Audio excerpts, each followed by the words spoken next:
Kutoka kwa mavazi na picha hadi safari ya kutoka hazina ya kitaifa kuelekea majengo ya bunge, Waziri wa Hazina Kuu ya Kitaifa John Mbadi aliendeleza desturi ya muda mrefu ya siku ya bajeti iliyowekwa na waliomtangulia katika afisi hiyo. Safina Cheng'ouma anaangazia jinsi Waziri Mbadi alivyoendeleza tamaduni hii na namna mchakato wa kusomwa kwa bajeti ulivyobadilika kutoka shughuli ya kawaida ya bunge iliyokuwa ikifanyika bila mvuto mkubwa hadi kuwa hafla yenye mbwembwe. Tarehe 11 Juni mwaka 2026 ni siku ya bajeti nchini Kenya.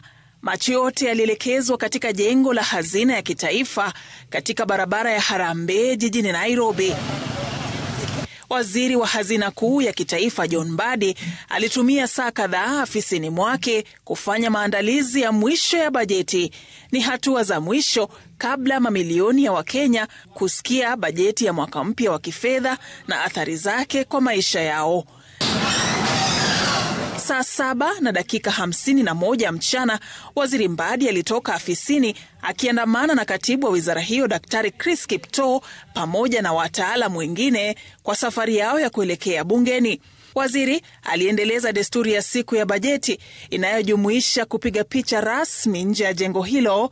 Ndio picha ambayo Wakenya wengi wataikumbuka, akiwa ameshikilia mkoba maarufu mweusi wa bajeti, ishara ya utamaduni ulioanzia katika bunge la Uingereza ambapo mawaziri wa fedha walitumia mkoba mwekundu kubeba nyaraka za bajeti.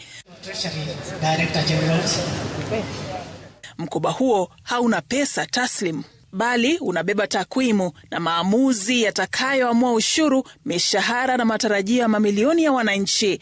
Baadaye, waziri na msafara wake walielekea katika majengo ya bunge. Mwaka huu aliamua kutumia gari rasmi la siku ya bajeti. Gari hilo lililokuwa na nambari maalum za usajili pamoja na bendera ya Kenya lilisindikizwa na maafisa wa usalama pamoja na maafisa wakuu katika safari yake kutoka Hazina Kuu hadi bungeni. Saa 9:07 alasiri, Waziri Mbadi alisimama rasmi kuwasilisha makadirio ya bajeti ya mwaka wa kifedha wa 2026-2027 mbele ya wabunge na mamilioni ya Wakenya waliokuwa wakifuatilia matangazo ya moja kwa moja kote nchini. Safina Cheng'ouma, Runinga ya Citizen.